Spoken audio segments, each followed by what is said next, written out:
Buckle up for a wild ride through the Gambia, a sliver of West African magic that's small in size but massive in surprises. This narrow strip of land, hugging the Gambia River and dwarfed by Senegal, is the continent's tiniest mainland nation, yet it packs a punch with stories that'll make your jaw drop. From bizarre political antics to ancient mysteries, from wildlife wonders to dark historical scars, the Gambia is a paradox of beauty and bewilderment. Let's dive into the shocking facts that make this place unforgettable, peeling back layers of a country that's as vibrant as it is vexing. First, picture this. A country so skinny it's never wider than 30 miles, yet it's home to over 2.5 million people, making it one of Africa's most densely packed nations. That's right, the Gambia crams a bustling population into a space smaller than Jamaica, with urban hubs like Serrekunda buzzing louder than the capital, Banjul. But what's truly wild is how this pint-sized nation got its shape. Back in 1889, the British and French carved it up like a Thanksgiving turkey, drawing borders that cling to the Gambia River, giving the British control of just 10 miles on either side. Why? Colonial greed and a river rich with trade potential. The result? A country that looks like a snake slithering through Senegal, a geographic oddity that's both a blessing and a curse. Now let's talk about the name. Ever wonder why it's the Gambia, and not just Gambia? In 1964, Prime Minister Dawda Jawara insisted on keeping the "the" to avoid confusion with Zambia, which was also inching toward independence. It's a quirky detail, but it stuck, making the Gambia the only country in the world with a definite article baked into its official name. And if that's not weird enough, the country's flag tells a story of its own.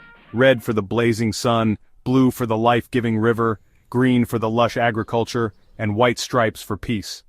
It's a vibrant banner for a nation that's anything but ordinary. But hold on to your hat, because the Gambia's political history is where things get downright bonkers. Enter Yahya Jammeh, a military man who seized power in a bloodless coup in 1994 and ruled with an iron fist for 22 years. Jammeh wasn't just a dictator, he was a walking spectacle of eccentricity and terror. In 2007, he shocked the world by claiming he'd discovered a cure for AIDS using a concoction of herbs and bananas. Yes, you read that right. His treatment involved slathering patients with herbal paste and forcing them to drink dubious brews for 30 days. When a UN official dared question this quackery, Jammeh booted them out of the country. His arrogance didn't stop there. In 2015, he declared himself His Excellency Sheikh Professor Al-Haji Dr. Yahya Ajj Jammeh Babili Mansa, a title that roughly translates to Chief Bridge Builder or Conqueror of Rivers. The man loved his ego as much as he loved power. Jammeh's reign was a masterclass in absurdity and cruelty. He once vowed to rule for 1 billion years if God willed it, ordered executions of criminals and political foes, and in 2008, threatened to behead gay people. His paranoia ran so deep that he accused witches and sorcerers of plotting against him, launching a witch hunt that saw hundreds tortured or killed. When he lost the 2016 election to Adama Barrow, Jammeh initially conceded, then changed his mind, clinging to power until neighboring countries threatened military intervention. He fled to Equatorial Guinea, leaving behind a legacy of fear and a battered economy. The Gambia's transition to democracy under Barrow has been a breath of fresh air, but scars from Jammeh's era linger like ghosts. Speaking of elections, the Gambia's voting system is straight out of a fairy tale. Forget paper ballots or fancy machines. Gambians vote by dropping marbles into holes in the ground, each hole marked with a candidate's name. It's eco-friendly, sure, but also a quirky reminder of how tradition and necessity shape this nation. The sound of marbles clinking in those holes is the sound of democracy, Gambian style, and it's been that way for decades. Now let's pivot to something ancient and eerie. The Wassu Stone Circles, a UNESCO World Heritage Site that's West Africa's answer to Stonehenge. These megalithic structures made of laterite rock date back over 1,200 years and are thought to be burial sites. But here's the kicker. No one knows where the laterite came from, as it's not native to the area. How did ancient Gambians haul these massive stones across miles of savanna, and why? Some say they were tied to ancestral worship or complex social rituals, but the circles remain shrouded in mystery, whispering of a civilization far more advanced than history gives credit for.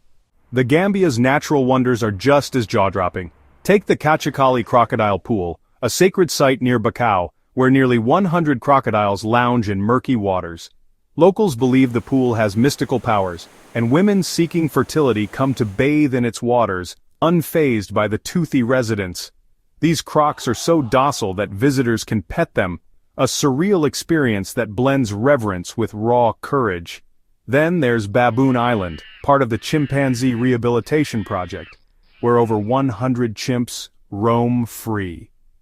Humans aren't allowed to set foot on the island, so chimp viewing happens from boats, offering a glimpse into a primate paradise that's both heartwarming and humbling.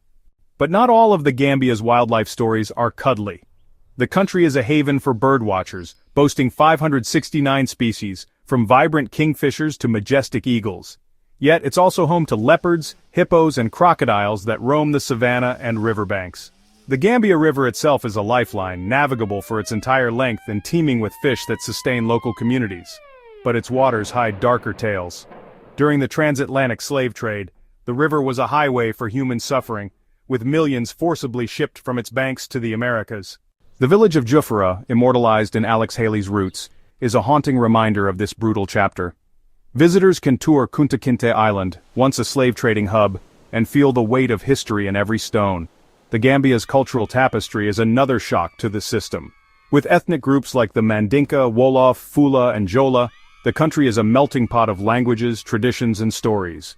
Griots, the oral historians, keep history alive through song and storytelling, wielding the kora, a 21-stringed harp-like instrument that's the heartbeat of Gambian music. The annual International Roots Festival celebrates this heritage, drawing Africans and diaspora communities to reconnect with their past. But beneath the vibrancy lies a stark reality. 95.7% of Gambians are Muslim, and Islam shapes daily life, from prayer rooms and workplaces to the rhythm of the call to prayer. Yet the country is remarkably tolerant, with a small Christian minority coexisting peacefully. Food in the Gambia is a delicious shock to the palate. Domota, a peanut stew with pumpkin or sweet potato, is the national dish, spicy and soul-warming. Benachin, or one-pot rice, blends fish, meat, and veggies in a flavor explosion that rivals any West African jollof rice. And then there's bisap, a blood-red hibiscus tea that's sweet, tangy, and spiked with ginger or mint. But here's the catch. Despite its culinary riches, the Gambia struggles with food security. Only 1/6 of its land is arable, and poor soil quality means peanuts dominate exports, leaving the country reliant on imports for much of its food. Economically, the Gambia is a paradox. Tourism is a lifeline, with Europeans flocking to its uncrowded beaches and sunny winters, earning it the nickname, the smiling coast of Africa. But the COVID-19 pandemic gutted the sector, and remittances from Gambians abroad, up to 1/10 of the population, prop up the economy, contributing over 20% of GDP. Agriculture employs 70% of the workforce, yet the country can't feed itself, and industries like peanut processing and small-scale manufacturing barely keep the lights on. The World Bank ranks the Gambia 151st out of 169 countries on its Human Development Index, a sobering reminder that stability hasn't translated to prosperity. Education is another shocker. The Constitution mandates free primary schooling, but lack of resources means many kids, especially girls in rural areas, never see a classroom. In 1998, JAMA scrapped school fees for the first 6 years, boosting enrollment to 77.1%. But cultural barriers and poverty keep girls' attendance low. About 20% of kids attend Quranic schools, blending faith with learning, but the system is stretched thin, leaving the Gambia's youth caught between ambition and adversity. Crime and safety add another layer of complexity. Petty theft and pickpocketing plague markets and ferries and bumpsters. Local men who charm female tourists for money or marriage are a known nuisance. Business scams, like those promising lucrative deals, have ensnared unsuspecting foreigners. And while the Gambia is relatively safe, malaria is a serious risk, with travelers urged to carry their own meds. The country's medical facilities are so limited that a fever could turn deadly without prompt care. Then there's the quirky side of Gambian life. Business deals hinge on trust and relationships, not slick pitches, and punctuality is more suggestion than rule. The dalasi, the national currency, features wildlife and heroes, a nod to pride in nature and history.